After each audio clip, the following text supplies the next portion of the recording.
உங்களுக்குள் திறமைகள் கொட்டி கிடக்கின்றது. இதற்கு தடையாக இருப்பது எண்ணம், சிந்தனை, செயல்தான். இதை முறைப்படுத்தினால் நீங்கள் அனைவரும் சாதனையாளர்கள்தான். மொபைலை என்ட்ரன்ஸ்ல வச்சுட்டு போக சொல்றாங்க. மொபைல் இல்லாம இருக்க முடியாது. பிரேக் டைம் ½ ஹவர் தான். எனக்கு இன்டர்வல் டைம் 5 நிமிஷம் தான். என்னால 8 மணி நேரம் வேலை செய்ய முடியாது. இப்படின்னு சொல்லி பிளேஸ்மெண்ட்டுக்கு போயிட்டு அடுத்த நாள் விலகி வர்றாங்க.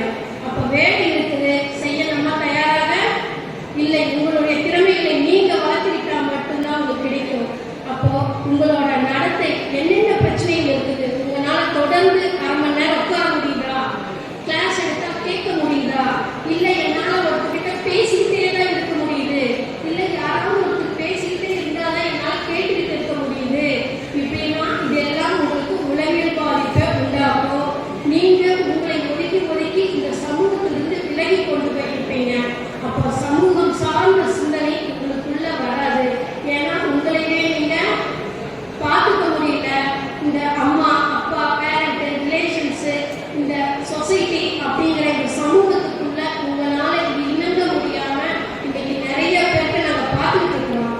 அதனால இது உங்களுக்கு விழிப்புணர்வா கொடுத்து, இதுவரைக்கும் நீங்கள் அப்படி இருந்திருந்தா, எனக்கு எது சொன்னாலும் கோபம் வருது, எனக்கு யாராவது ஒரு தடவைக்கு மேல சொன்னா எனக்கு செய்ய பிடிக்காது,